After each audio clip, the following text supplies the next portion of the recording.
위에 앉으신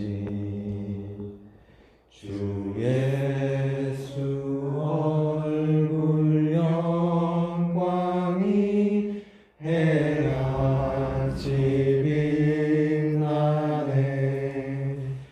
해같이 빛나네. 조금 빨리 합시다. 지극히 높은 위엄과 한없는 자비를 모든 천사 소리 합하여 늘 찬송드리네. 늘 찬송드리네. 우리가 너무 낮게 잡았나 보다. 자매들한테, 그죠? 참 높아요. 아, 괜찮아요? 오케이. 새 얼굴이네. 네. 우리 이따 소개할 시간이 있으니까 우리 3절 조금 높일까요? 안 되나? 예. 네. 영주 나를 살리려 그 영광 떠나서 그 부끄러운 십자가 날 위해 지셨네. 날 위해 지셨네. 나 이제 생명 있음을 주님의 은혜로 저 사망 권세 이기니 큰 기쁨 넘치네. 큰 기쁨 넘치네. 주님의 보좌 있는데 전한 몸 이르러 그 영광 몸속에 올 때 내 기쁨 넘치리. 내 기쁨 넘치리.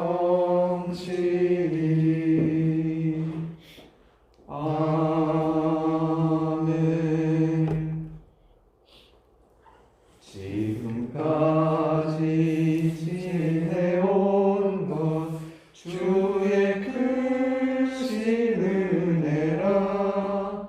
한이 없는 주의 사랑 어찌로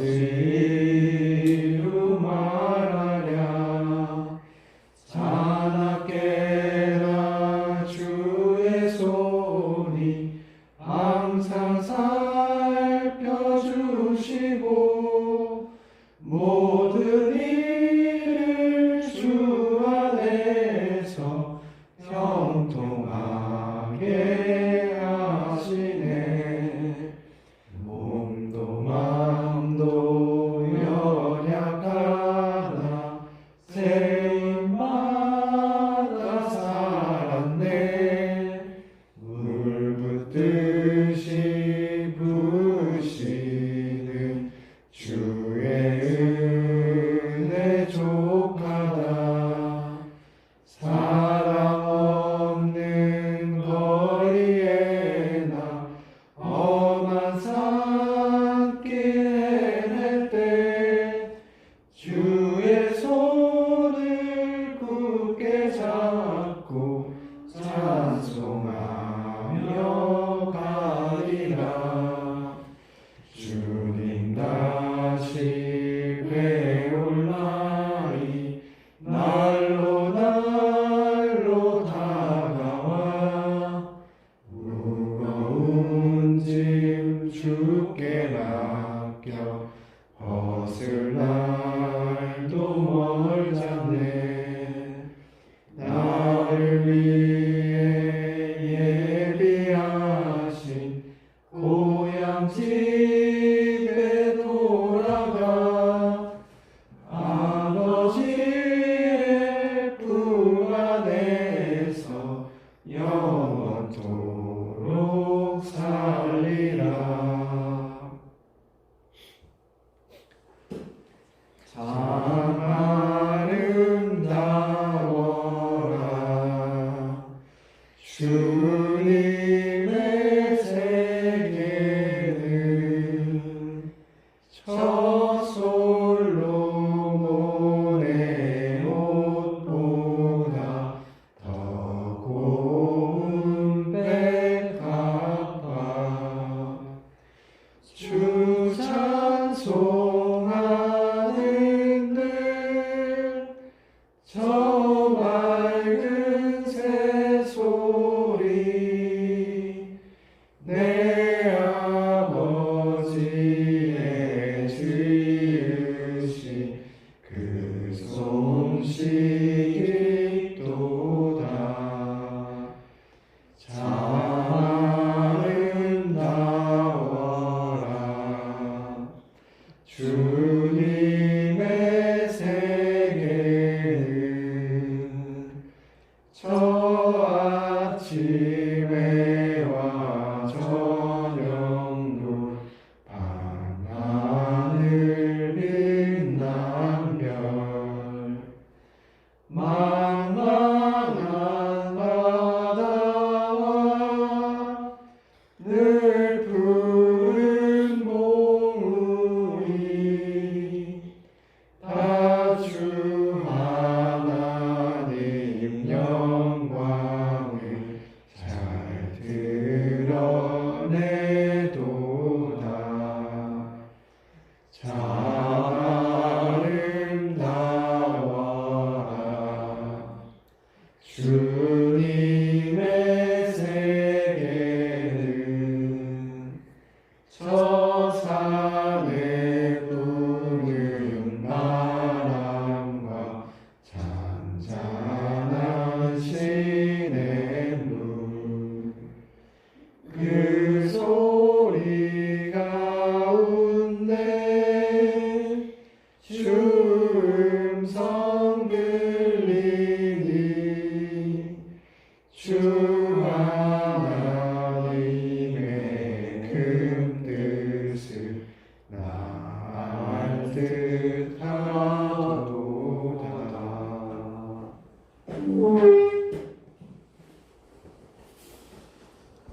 여기 화면에 보이는 데서 대표기도 합시다.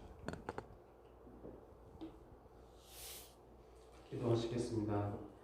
세상의 빛 되신 하나님 아버지, 선한 목자로서 저희를 매일 인도하셔서 항상 주님을 보게 하시고 오늘도 예배 자리에 나와 주님의 말씀을 듣게 해주셔서 진심으로 감사합니다. 저희 삶 속에서 주님의 은혜가 가득했음을 고백합니다. 저희가 죄의 유혹에 빠져들 때마다 성령 하나님께서 말씀으로 막아주시고 사탄의 권세로부터 저희를 항상 지켜주셨습니다. 그러나 부어주시는 하나님의 마음들을 저희가 망각하고 육적인 자아로 살아가는 순간들이 있었음을 고백하고 회개합니다. 저희가 예수님의 옷을 입고 주님 앞에 나아가오니 십자가의 공의와 사랑 안에서 저희를 회복시켜 주시고 주님 품 안에서 저희의 구원을 완성하게 하소서. 오늘 박영준 교수님께서 빌립보서 3장 말씀으로 하나님의 마음을 전해주십니다. 진리의 말씀을 전하시는 교수님의 건강을 지켜주시고 성령 하나님께서 감동과 은혜를 부어주셔서 교수님 입술을 통해 저희가 하나님의 심정으로 충만해지게 하소서.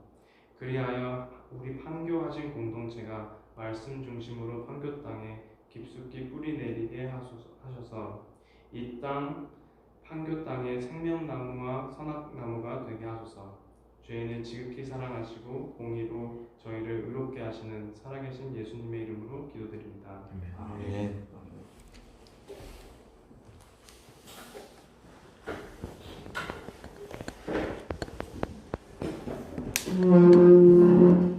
우리 오늘 말씀은 빌립보서 3장 1절서부터 7절 우리 다 같이 읽고 말씀 나누겠습니다.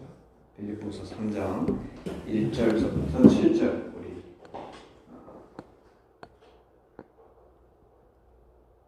시작. 끝으로 나의 형제들아 주 안에서 기뻐하라. 너희에게 같은 말을 쓰는 것이 내게는 수고로움이 없고 너희에게는 안전하니라. 개들을 삼가고 행악하는 자들을 삼가고 몸에 상해하는 일을 삼가라. 하나님의 성령으로 봉사하며 그리스도 예수로 자랑하고 육체를 신뢰하지 아니하는 우리가 곧 할례파라. 그러나 나도 육체를 신뢰할 만하며 만일 누구든지 다른 이가 육체를 신뢰할 것이 있는 줄로 생각하면 나는 더욱 그러하리니 나는 8일 만에 할례를 받고 이스라엘 족속이요 베냐민 지파요 히브리인 중에 히브리인이요 율법으로는 바리새인이요 열심으로는 교회를 박해하고 율법의 의로는 흠이 없는 자라. 그러나 무엇이든지 내게 유익하던 것을 내가 그리스도를 위하여 다 해로 여길 뿐더러. 예, 아멘. 우리 지금 이제 빌립보서 말씀을 나누고 있는데 3장, 오늘은 이제 3장 말씀. 제가 사실 보내준 제목은 우리는 할례당인가 이런 제목이었어요. 부제로 나의 참된 자랑은 무엇인가, 이게 이제 부제였는데 사실 저 앞에 나와 있는 번역은 이게 무슨 번역이죠? 개역개정이군요. 네, 개역개정.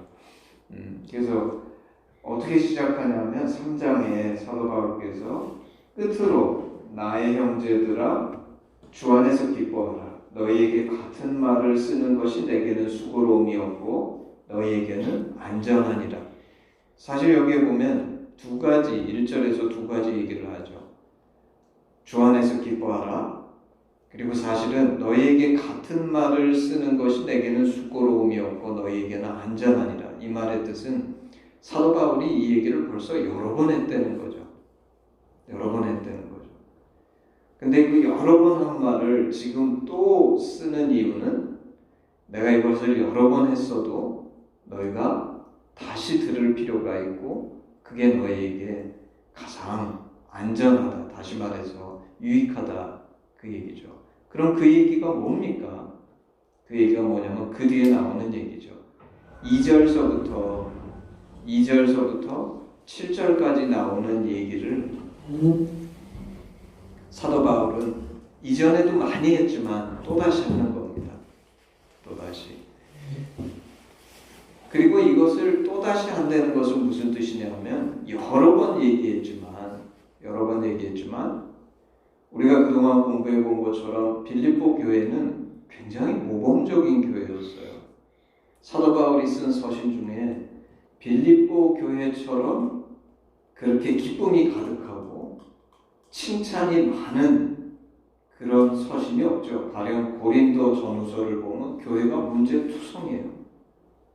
다른 서신들에는 다른 교회들에게 쓴 편지를 보면 사도 바울이 꼭 그 문제에 대해서 지적하고 그것에 대해서 회의하고 권면하고 그러는데 빌립보서는 보면 기쁨으로 가득 차 있고 그 빌립보 교인들에게 너무나 그들의 신앙에 대해서도 또 여러 가지 자세에 대해서도 빌립보 교회가 귀했다는 것을 알 수 있는데 그럼에도 불구하고 오늘 사도 바울이 그 빌립보 교회에 내가 여러 번 너희에게 얘기했지만 이거를 또 얘기한다는 말은 많은 신앙인들이 이 얘기를 듣고도 잘 지키지 못할 뿐만 아니라 자주 잊어먹는다는 거죠. 여러 번 들을 필요가 있다는 겁니다. 그게 1절이에요.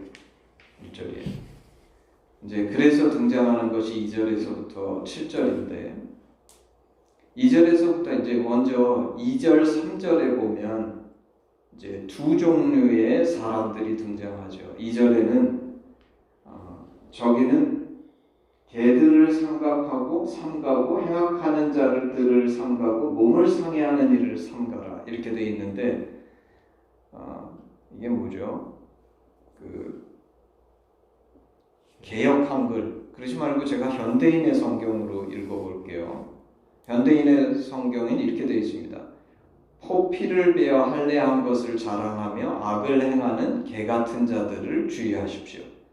그래서 저기에 이제 세 가지로 묘사한 거, 개 행악하는 자, 몸을 상해하는 일은 뭐냐면 할례 받는 겁니다. 지금으로 치면 포경 수술하는 거죠. 왜냐하면 이스라엘은 그 아브라함 때 하나님께서 아브라함에게 나타나셔서 하나님의 백성된 징표로서 할례, 지금으로 치면 이제 포경 수술이죠. 자신의 살을 잘라서 하나님 앞에 헌신된 자, 이거가 이제 그 할례인데, 이 세 가지가 다른 게 아니고, 사실 이거를 NIV 영어로 쳐다보면 영어로는 이렇게 되어 있습니다. Watch out for those dogs, those evildoers, those mutilators of the flesh. 근데 이 세 가지가 다른 게 아니라 이 세 가지가 하나예요. 다시 말해서 사도 바울이 어디를 가든지 이스라엘 유대인들이 사도 바울의 복음 전하는 것에 반박하고 반대하고 오히려 사도 바울을 핍박했는데, 그 유대인들은 특징이 뭐였냐면 전부 다 할례 받은 사람들이었어요. 그래서 여기에 나오는 할례 받은 자, 그 할례 받은 자들이 동시에 악을 행하는 자, 여기에 쳐다보면 행악하는 자, 그리고 개라고 표현한 이 세 가지가 다 한 가지인데, 사도 바울에게 핍박하고 복음을 거절했던 유대인들, 이 사람들을 대해서 사도 바울이 이 얘기를 하는 거죠. 반면에 3절에 보면 또 다른 사람들이 나오는데, 그 사람들은 뭐냐면 여기도 이제 세 가지로 얘기하죠. 첫 번째는 하나님의 성령으로 봉사하고, 두 번째 그리스도 예수로 자랑하고, 육체를 신뢰하지 않는 사람들. 아까 이제 먼저 얘기한 세 가지는 뭐냐면 할례를 받았어요. 그러니까 이스라엘 사람들이죠. 유대인이에요.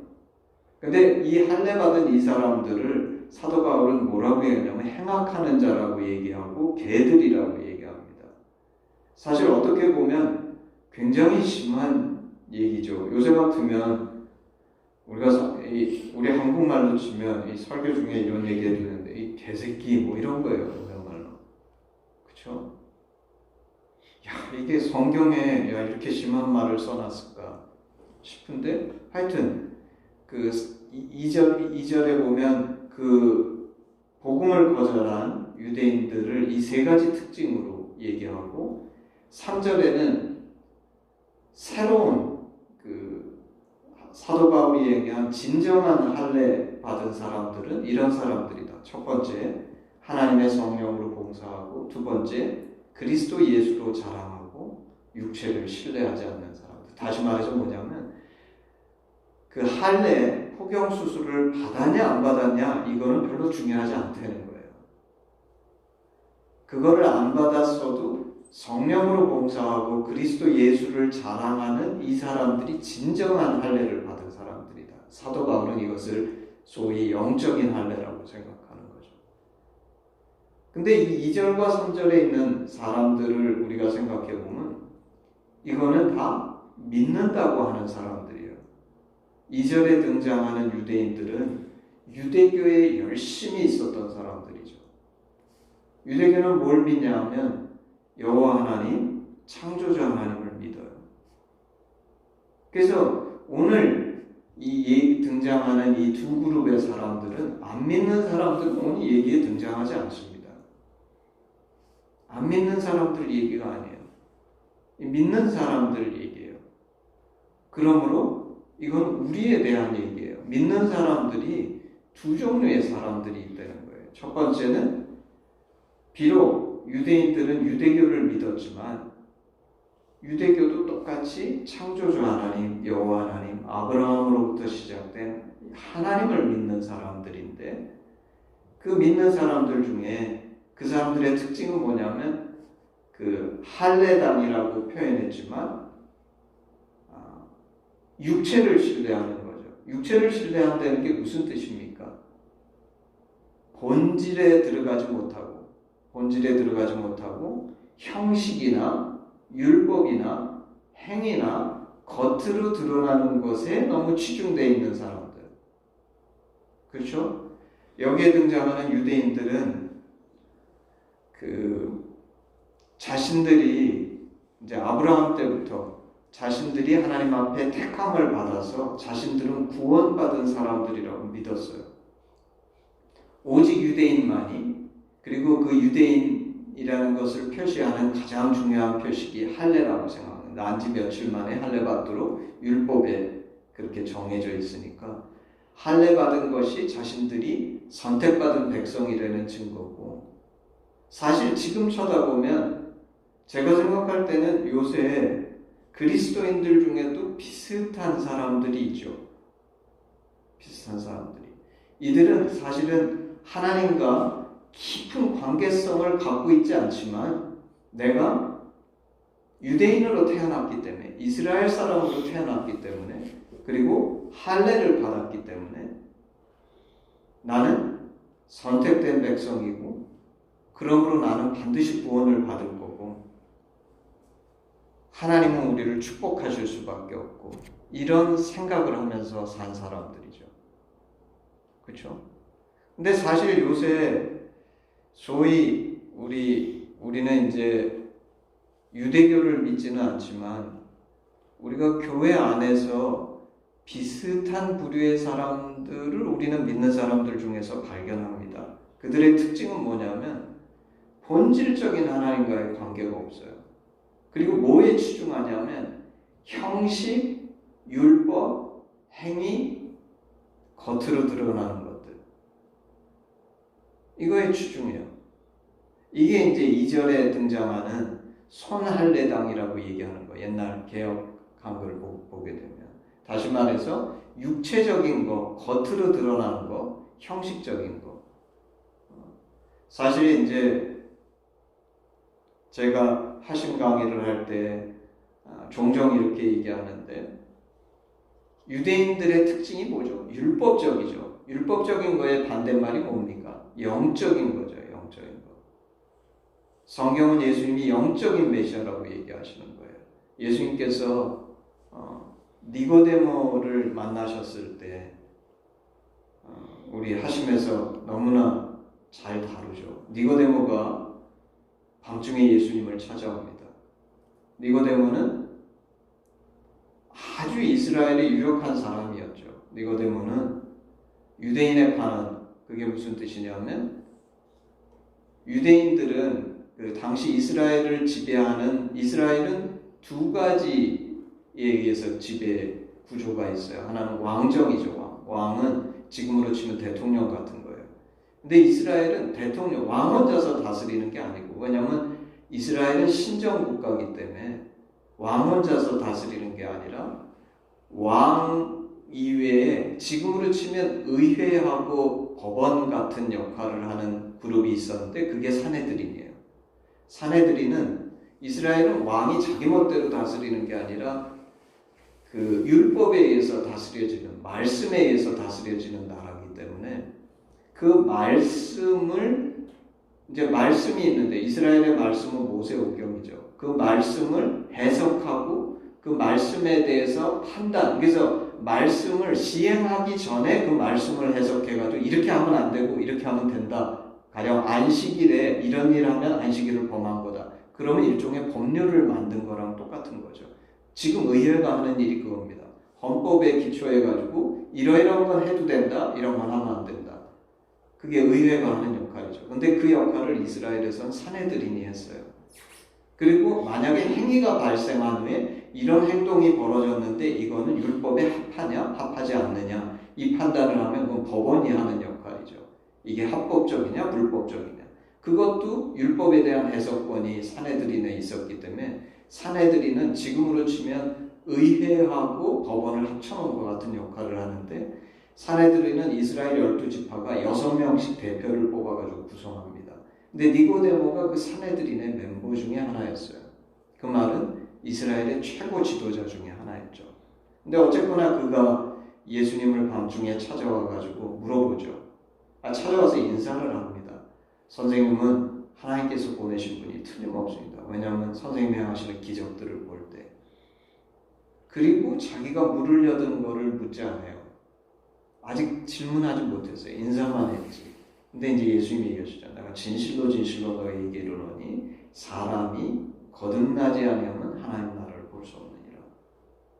마치 동문서답 같은 얘기인데 사실 그 대답 속에 이미 예수님은 니고데모가 뭘 물어보려는지 알고 답을 하신 거죠. 니고데모 뭘 물어보려고 온 겁니까?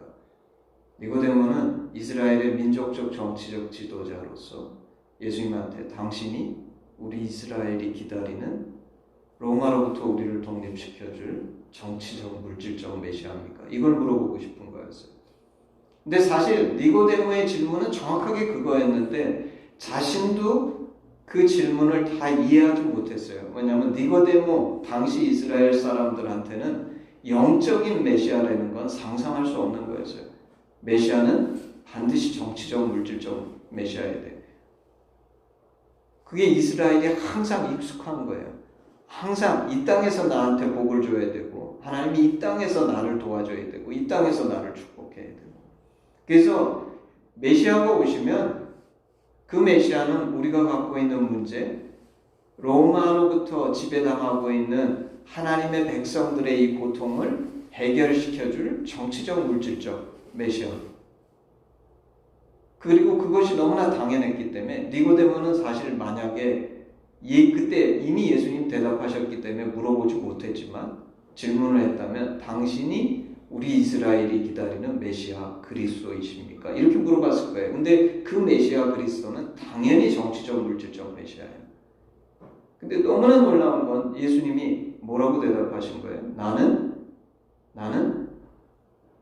사람이 거듭나지 아니하면 하나님 나라를 볼 수 없느니라. 이 말은 무슨 뜻이에요? 나는 네가 기대하는 나는 메시아 그리스도는 맞는데 네가 기대하는 것처럼 이스라엘을 로마로부터 독립시킴으로 이 땅에 구원을 가져다주는 정치적 물질적 메시아가 아니라 영혼을 거듭나게 함으로 이 땅에 천국을 가져다주는 영적인 메시아다. 이렇게 대답하신 거예요. 이스라엘이 기대했던 것과 주님이 주신 것은 완전히 다른 거였어요. 사실 오늘날도 많은 그리스도인들이 이스라엘처럼 기대하면서 교회를 찾아옵니다. 신앙생활을 해요. 내가 예수 믿으면 복 받으리라고 생각하고 내가 예수 믿으면 예수님 당신은 메시아 그리스도시니까 내가 갖고 있는 이 문제들을 좀 해결해 주세요. 내가 지금 이렇게 힘들고 어려우니까 나를 좀 도우셔가지고 이 문제들을 좀 해결해 주세요. 그것이 틀린 것은 아닌데 내가 기대하는 메시아가 오로지 내 문제를 해결하고 그런 물질적 정치적인 도움을 내게 주시는 메시아라 그러면 그거는 하나님을 잘못 보고 있는 거다. 근데 오늘 여기에 2절에 등장하는 이 유대인들은 어떤 유대인들이냐면 사도 바울이 전하는 메시아 그리스도, 예수 그리스도를 거절한 유대인들이에요. 왜 거절했냐면 이들은 그런 메시아 원치 않는 거예요. 마치 니고데모가 그때 예수님이 말씀하셨을 때 안 받아들이죠. 그래서 예수님이 나중에 뭐라고 그랬어요? 그 요한복음에서 너는 이스라엘의 선생인데 내가 하는 말을 알아듣지 못하느냐. 그 말의 뜻은 뭐냐면 사실은 니고데모는 예수님이 무슨 말씀하시는지 알아들었는데 엉뚱한 소리 하죠. 왜냐면 그런 사람이 늙으면 어머니 뱃속에 들어갔다 다시 나옵니까? 이렇게 자꾸 따지고 묻는 이유가 이거예요. 두 가지 반응이 있을 수 있습니다. 이해하지 못했기 때문에 자꾸 물어볼 수 있고요. 어떤 경우는 무슨 말 하는지 이해했는데 내가 받아들이기 싫으면 이제 계속 물어보죠. 내가 받기 싫으니까. 왜냐하면 전혀 내가 기대했던 메시아가 아닌 거예요. 내가 기대하는 메시아는 정치적 물질적 메시아인데 예수님은 계속 뭐라고 주장하시면 나는 영적인 메시아다 이렇게 얘기하시니까 싫은 거죠. 오늘날 그리스도인들 중에서도 이런 사람들이 너무 많아요. 물론 하나님은 천지를 지으시고 온 우주의 주인 되신 하나님이시기 때문에 내 물질적, 현실적인 문제들도 해결해 주실 수 있는 하나님이세요. 근데 때로는 하나님이 그 문제를 해결 안 해 주실 때도 있어요. 그리고 그 문제를 해결 안 해 주실 때 하나님이 무능하신 것이 아니라 우리는 그 속에서 뭘 발견하게 되냐면 현실과 물질적인 문제를 뛰어넘는 영적인 솔루션을 우리는 발견하게 되죠. 우리는 한 단계 더 높은 차원으로 올라갈 수 있는 길이 열려요. 근데 하여튼 여기에 보면 2절에 이 사도 바울이 삼가라고 얘기한 가까이 하지 말라, 그들하고 가까이 하지 말라. 삼가라고 얘기한 사람들은 어떤 사람들이냐면 이 하나님 그대로 받아들이지 않고 율법적, 물질적, 형식적 그렇게 받아들인 사람들. 그저 내가 이스라엘의 유대인으로 태어나서 할례를 받기만 하면 구원은 당연히 주어지는 거고, 우리가 율법을 하나님께서로부터 받았기 때문에 그 율법은 우리를 위한 것이고 우리가 구원받은 자들이고, 그래서 이스라엘 유대인들은 이방 민족을 개처럼 취급했어요.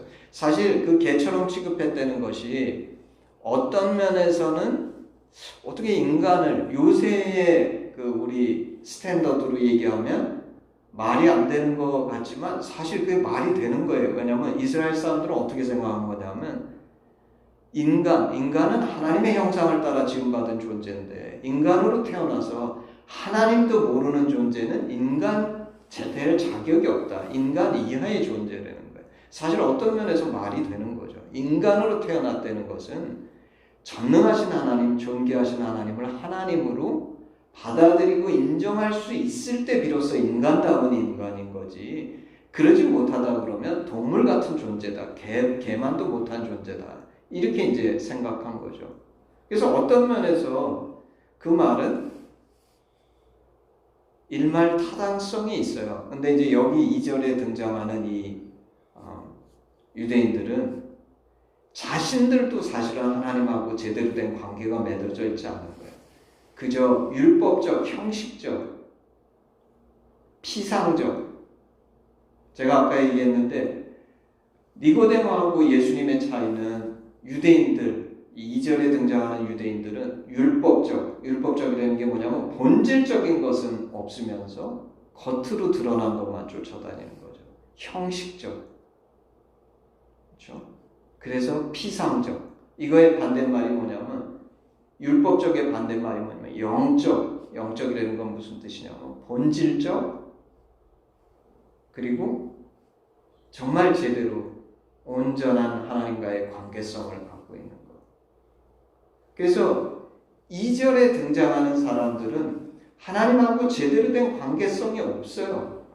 마치 나는 진짜 그렇지 못한데 내 겉모습을 그럴듯하게 꾸며가지고 마치 내가 그 사람인 것처럼 아무리 행동해도 실제는 그 사람이 될 수 없죠. 왜냐하면 겉을 꾸며가지고 내가 그런 사람이 될 수 없죠. 내 안에 진짜 그것이 있어야지만 내가 그 사람이 될 수 있는 거죠. 사도 바울은 오늘 그 얘기를 하고 있는 겁니다. 진정한 그리스도인이라는 것은 무엇인가?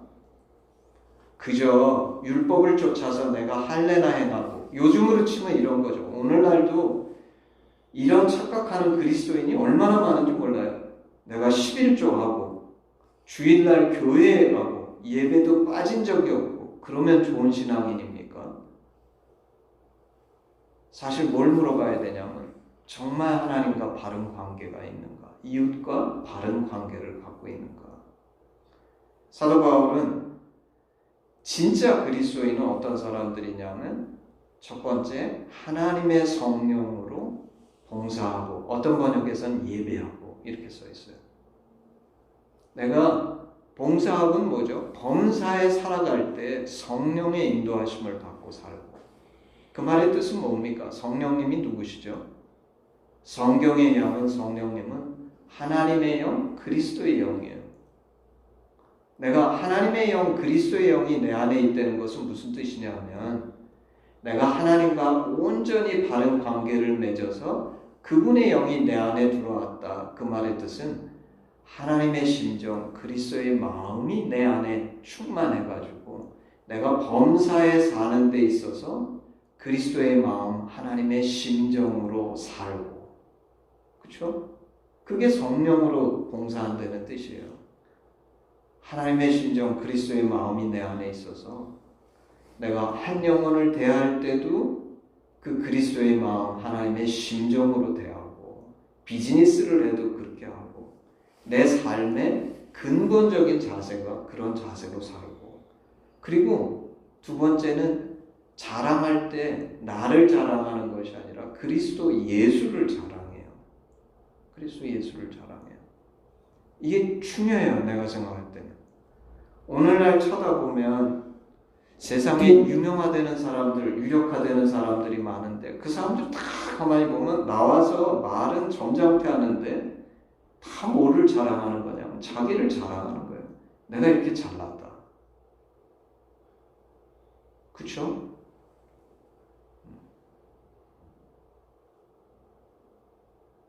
근데 사실 나는 이제 하심 사역을 해봐서 많이 아는데, 그럼 그분들이 정말 행복한가?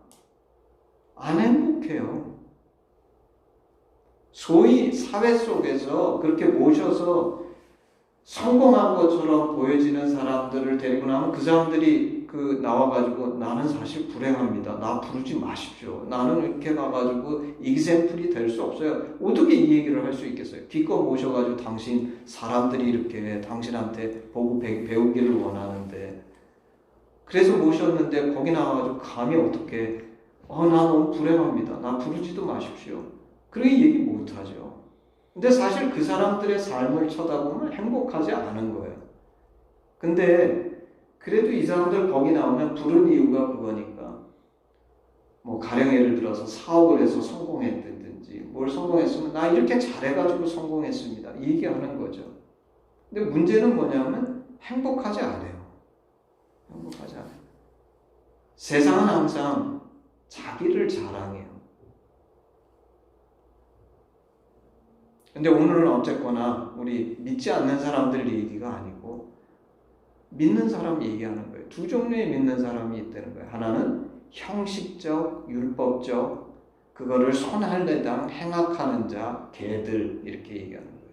왜냐하면 거기에는 아무 본질이 존재하지 않고 형식만 있는 거예요. 겉모습만 있는 거예요. 반면에 정말 본질이 있는 사람들, 그게 3절에 등장하는 할례당이죠. 하나님의 성령으로 봉사하고 그리스도 예수로 자랑하고 육체를 신뢰하지 않는 것.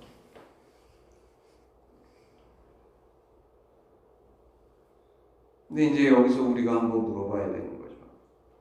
나는 어떤 사람들인가? 왜냐하면 이 중간은 없어요. 이 둘 중에 하나입니다. 모든 나는 그리스도인이야 얘기하는 사람들 혹은 교회 다니는 사람들은 이 둘 중에 하나예요.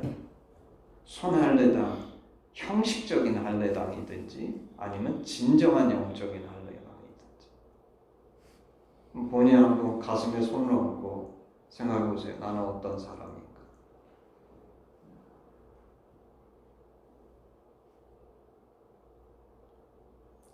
그리고 나서 사도 바울이 4절서부터 이렇게 얘기합니다. 자기 고백을 해요. 자기 고백. 근데 사실 나도 사도 바울 자신도 내가 육체를 자랑한다고 치면 나한테도 자랑할 것이 정말 많았어. 왜냐하면 사도 바울은 뭐라고 얘기하냐면 나는 8일 만에 할례를 받고, 왜냐하면 여러분 부모가 돼봐야 알아요. 지금은 이 할례 행할 때 의사한테 시키니까 쉽게 시키죠. 이때는 부모가 해야 돼요. 근데 8일 된 갓난아기 8일 된 아기를, 그리고 유대인들은 이게 부싯돌로 해야 됩니다. 부싯돌이 왜냐하면 이렇게 쪼개면 이렇게 날카롭게 쪼개지는, 그래서 이게 칼로 하는 게 아니고 돌로 해야 돼요. 이 할례를. 왜냐하면 그 구약에는 금속은 부정하다고 해가지고 성전에 못도 안 박잖아요. 이게 돌로 해야 돼요.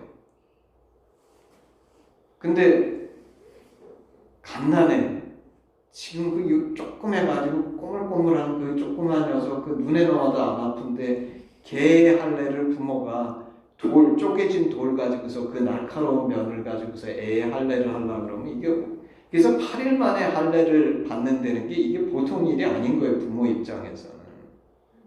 그죠? 그게 얼마나 쉽지 않겠어요. 많은 피를 흘리고 그 어린 것에게 있어서.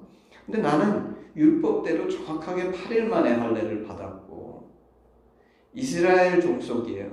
단 이스라엘 족속일 뿐만 아니라 베냐민 지파다. 베냐민 지파다 이 말의 뜻은 뭐냐면 내가 진짜 이스라엘 중에 빼고 뺀 이스라엘인이다 이거예요. 왜냐하면 그 베냐민이 뭐예요? 요셉과 같은 지파라는 거예요. 그리고 히브리인 중에 히브리인이고 내가 율법적으로는 바리새인이다. 바리새인은 무슨 뜻이냐면 우리 하심에서 배우죠. 원래 바리새인은 구별된 자라는 그 뜻인데 내가 바리새인이라는 건 바리새인은 혈통으로 유전되는 게 아닙니다. 이스라엘 사람들이 구약의 율법에 얼마나 열심히 있었든지 가령 예를 들어서 모세오경에 한 구절이 있으면 가령 예를 들어서 너희들은 안식일을 범하지 말라. 그랬으면 도대체 안식일을 지킨다는 게 무슨 뜻인가? 해석을 해놨는데 안식일을 지키는 우리가 하는 모든 생활에 대해서 규범을 만들어 놓은 거예요. 그 이스라엘 그래가지고 그걸 뭐라고 불러야 돼? 잊어먹었는데 그 부르는 말이 있어요. 그러니까 일종의 예를 들면 헌법이 있으면 그 헌법을 해석해서 온갖 법률이 나오는 것처럼 모세오경을 해석해서 이스라엘 사람들이 그 규례를 지킨다는 게 뭔지를 풀어놓은 게 있어요. 근데 너무 이스라엘 사람들이 율법에 열심히 많아가지고 방대해가지고 한 사람이 평생 읽어도 읽지 못할 만큼 거의 방대한 양이라고 얘기해요. 근데 바리새인은 어떤 게 바리새인이냐면 그 모든 규례를 내가 다 지키겠다고 서약하는 사람들이 바리새인이에요. 그러니까 이스라엘 전체에서 바리새인은 굉장히 적습니다. 바리새인이 최고로 많았을 때도 이스라엘 전국에서 몇만 명 안 돼요. 근데 하여튼 성경에 보면 항상 무슨 일이 벌어지든지 종교적인 일이 벌어지면 바리새인이 등장하는데 그 이유가 뭐냐면 바리새인이 그만큼 영향력이 강했기 때문에 모든 이스라엘 사람들이 율법의 얘기, 종교적인 얘기만 나오면 그 앞에서 꼼짝 못하는 사람들이 누구였냐면 바리새인이에요. 왜냐면 이 사람들은 이런 거 같은 거예요. 만약에 이 자리에 있는 우리들한테 여러분들 중에 성경 읽고 성경에 있는 모든 말씀을 100% 지키겠다고 진짜로 다짐하고 약속한 사람이 있습니까? 그러면 선뜻 얘기 못 하잖아요. 사실 요새 안 지키는 성경 말씀이 많아요. 우리가 보면 신약에서도 심지어 예를 들면 신약의 사도 바울은 뭐라 그러냐면 뭐라고 권하냐면 이혼하지 마라. 만약에 피치 못할 일로 죽지 않는 한 이혼했으면 다시 결혼하지 마라. 이렇게 얘기해요. 근데 요새 안 지키잖아요. 교회에서도 이런 얘기 안 합니다. 왜냐하면 그러면 너무나 많은 사람들이 상처받고 떠날까 봐.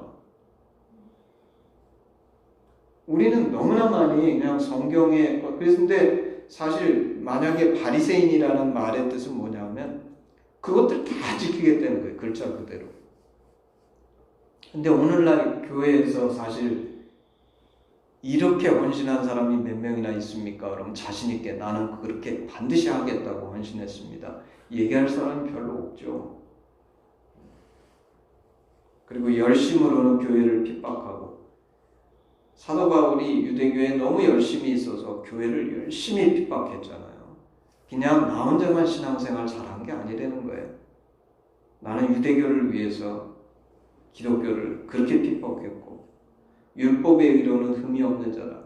이 말의 뜻은 뭐냐면 내가 그 규례들, 내가 아는 그 모든 규례들을 한 번도 어긴 적이 없다는 거예요. 이게 굉장한 거죠. 그런데 사도 바울은 오늘 그 모든 것들을 내가 그리스도를 위하여 다 해로 여긴다. 이렇게 얘기해요. 왜 해로 여깁니까? 그리스도가 가장 귀하고 값지기 때문에 그 전에 모든 것들은 내가 다 쓸데없다고 생각한다 그 뜻이에요.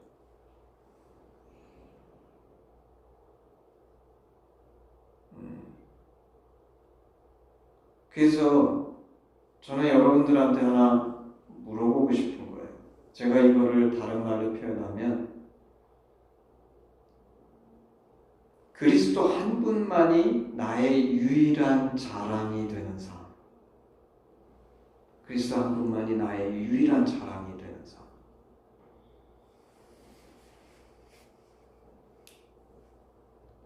그리고 이거는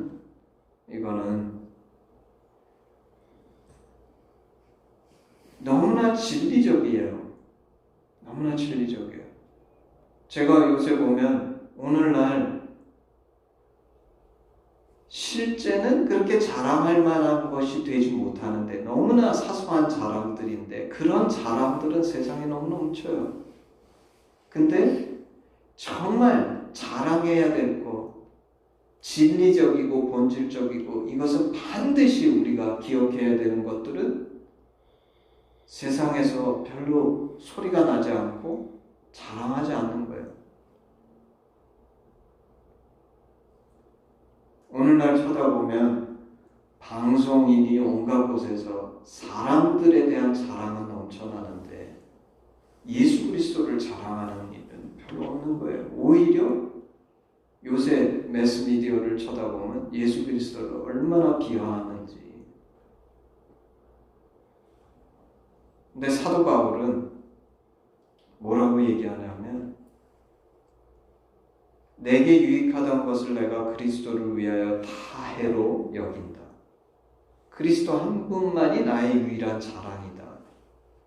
근데 사도 바울은 왜 이렇습니까? 왜 이렇습니까? 첫 번째 아까 얘기한 것처럼 그리스도가 온전한 유일한 진리시기 때문에 그리고 정말 자랑할 만한 것은 사실 우리가 곰곰이 생각해 보면 예수 그리스도 외에 없어요. 없어요. 여러분 보시면 저한테 나는 많이 봤어요. 나 이제 나이가 드니까 이제 충분히 내가 그게 보일 만큼 세상을 사는 거예요.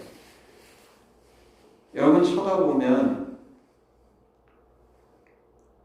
우리가 이제 성공한 분 어떤 분들을 이렇게 모셔서 방송 같은 데서 하면 항상 뭘 하냐면 그 사람을 지나치게 미화하죠. 내가 이렇게 수고했고 내가 이렇게 애쓰고 내가 이렇게 유능했기 때문에 이렇게 할 수 있었습니다. 보통 이렇게 돼요. 스토리가. 근데 난 너무 잘 알아요. 예를 들어서 빌 게이트가 그렇게 유능해서 마이크로소프트가 그렇게 위대한 회사가 된 겁니까?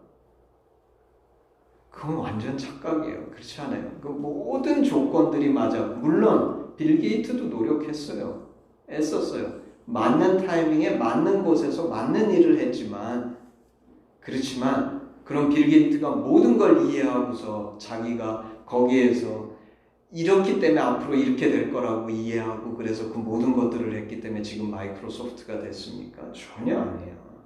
빌 게이트도 뭣도 모르고 기회가 주어졌기에 그냥 거기서 좌충우돌 하는데 모든 조건들이 맞아가지고 그래서 지금 있는 마이크로소프트라는 회사가 빌 게이트 혼자서 일으킨 것처럼 생각하고 마치 그 사람이 전지전능하게 그 모든 것들을 보고 했다고 생각하고서 하는 거는 이건 완전 착각이에요. 사실 세상에서 만들어낸 많은 것들이 그런 게 많아요. 성공했다고 해서 그분이 훨씬 더 온전히 모든 것들을 보고 한 것도 아니고 실패했다고 해서 그분이 무능하고 그래서 그런 것이 아니에요.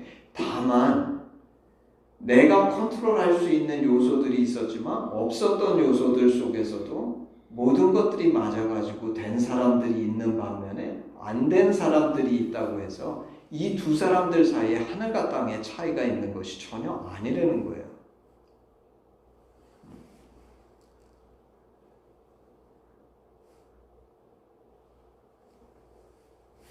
근데 우리는 종종 사람을 두 그룹으로 성공한 사람들은 그 모든 거에 있어서 그런 것처럼 생각하고 실패한 사람들은 그렇지 못했다고 하지만 그렇지 않다는 거예요. 사실 이거를 이해하는데 오래 걸렸어요.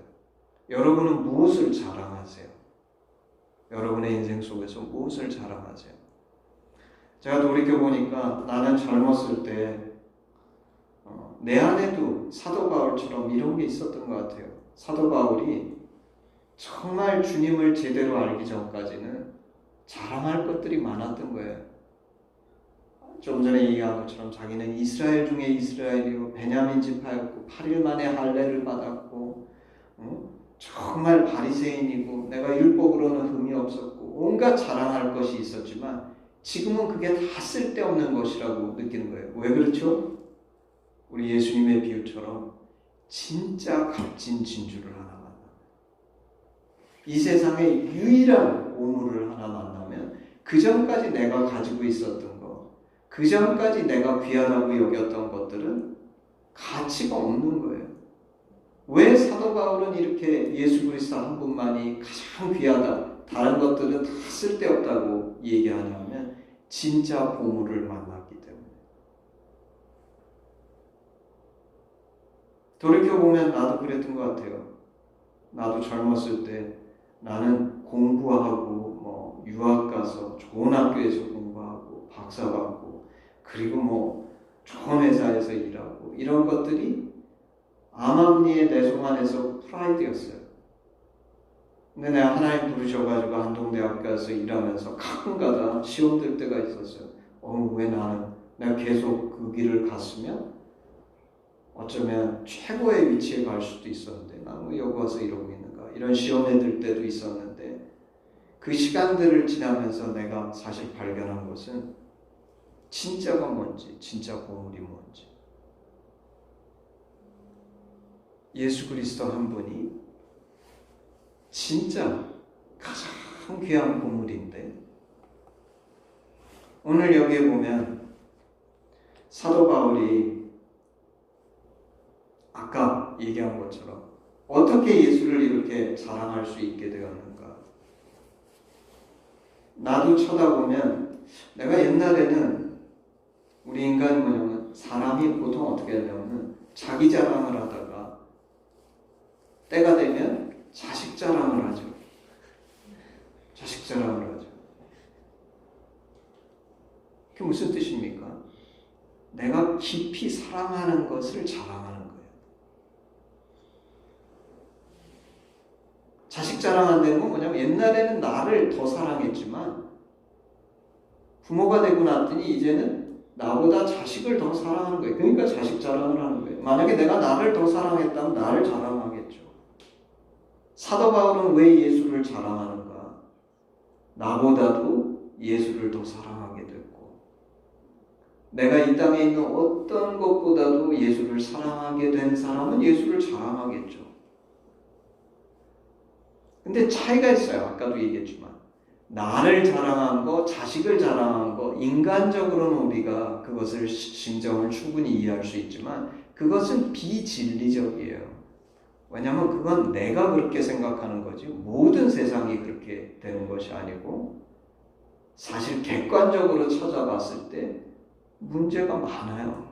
자식 자랑도 마찬가지예요. 내 눈에는 그렇게 귀하고 아름다워 보일지 모르지만 객관적으로 쳐다봤을 때는 진리적이지 않을 수 있어요. 실제는 그렇지 못한데 나 혼자 자랑하는 거예요. 근데 예수를 자랑하는 것은 두 가지 면에 있어서 너무나 맞고 합당한데, 왜냐하면 그것은 진리적이에요. 어떤 것도 예수 그리스도와 비교할 수 없고, 두 번째는 그것은 객관적으로 진리적일 뿐만 아니라 주관적으로도 너무나 귀하고 값진 진리적이에요.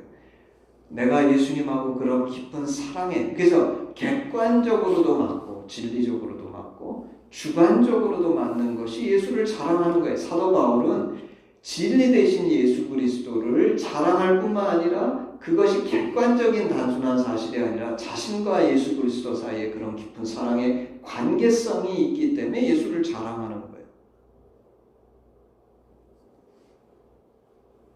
그러므로 이 자랑은 너무나 값진 자랑이다.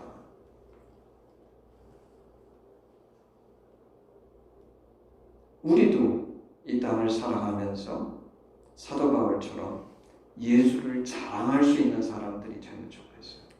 그러려면 내가 예수 그리스도가 사도 바울처럼 그런 깊은 사랑의 관계성, 예수님께서 요한복음에 내가 너희 안에 너희가 내 안에 있으면 나는 포도나무여 너희는 가지니, 이 사람은 열매를 많이 맺는데 무슨 열매를 맺습니까? 예수를 자랑하는 열매를 여기에서는 맺는 거죠. 하나님을 찬양하고, 그게 진정한 예배라는 거예요. 예배는 아까 소나단대장처럼 그냥 주일날 시간이 됐기 때문에 장소에 가서 내가 갖고 있는 그 재물 중에 일부를 드리면서, 이러니까 나는 진짜 하나님 내게 복 주셔야지, 마치 유대인들이 생각했던 것처럼 그런 형식적인 관계가 아니라 진심 어린 하나님과의 그 사랑의 관계성 속에서, 그렇기 때문에 나는 그 예수의 영, 성령, 하나님의 스피릿으로 날마다 살면서 예수를 자랑할 수 있는 사람. 그리고 이 사람은 우리 좀 전에 얘기했던 것처럼 그런 사람은 그 삶이 희생이 아니라 기쁨이에요. 왜냐하면 마치 부모가 자식을 자랑할 때 기쁜 것처럼 내가 그렇게 깊이 사랑하고 진리 되신 그 하나님을 예수 그리스도를 자랑하면서 그분 중심으로 살 수 있을 때, 그때 무슨 일이 벌어진 겁니까? 더 이상 나는 비진리적인 한 인간이 아니라 하나님과 하나 된, 하나님이 태초에 우리를 만드시면서 하나님의 형상으로 지은 진정한 참 인간이 된 거죠. 그렇죠? 그리고 그럴 때 나는 더 이상 혼자 떨어져 있는 한 인간이 아니라 하나님과 교제하고 이웃들과 하나님을 통해서 이 하나님을 자랑함으로 관계를 맺는 진정한 참 인간이 되는 그런 놀라운 역사가 일어나는 거죠. 나는 바라기는 우리 판교하심 교회가 이런 사람들로 가득 찼으면 좋겠어요. 아까도 얘기했지만 눈에 보이는 거, 피상적인 거, 형식적인 거, 다시 말하면 그저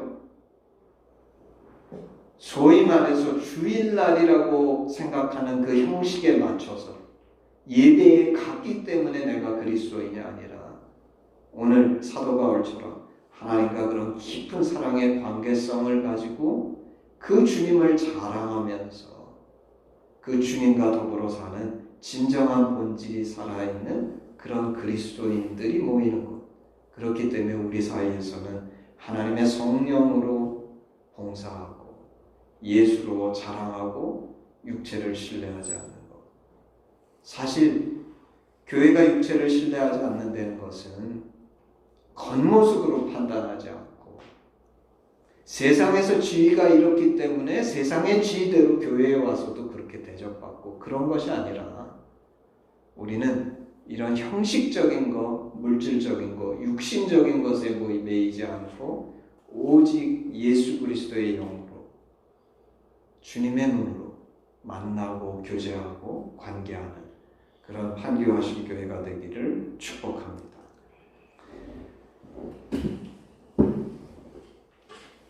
우리 다음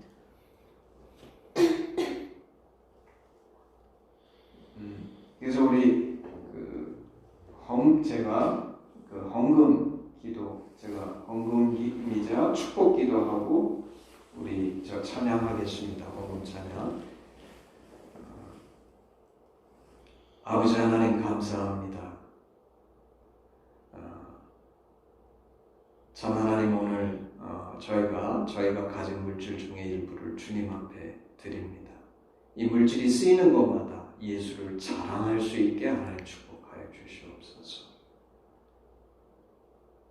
아버지, 우리가 우리의 시간과 우리의 가진 것을 들여서 마치 유대인들처럼 형식적, 물질적, 육신적인 자가 되는 것이 아니라 사도 바울이 고백한 것처럼 내게 유익하던 것을 오히려 그리스도를 위해 다 해로 여기는 진정한 십자가를 지는 제자, 권리를 포기하고 낮아져서 오직 예수를 자랑하는 그런 죽기까지 섬기는 섬김이 있는 그런 우리들이 될 수 있도록 하나님 저희 반겨하신 교회를 축복하여 주시고 이를 위해서 저희 한 사람 한 사람을 주님께로 이끌어 주시옵소서. 감사드리며 예수님의 이름으로 기도했습니다. 아멘. 우리 헌금 찬양하겠습니다. 헌금 찬양. 내게 있는 모든 것을 아낌없이 드리네. 사랑하고 의지하며 주만 따라 살리라. 주께 드리네. 주께 드리네. 사랑하는 구주 앞에 모두 드리네. 3절 하겠습니다. 내게 있는 모든 것을 주를 위해 드리네.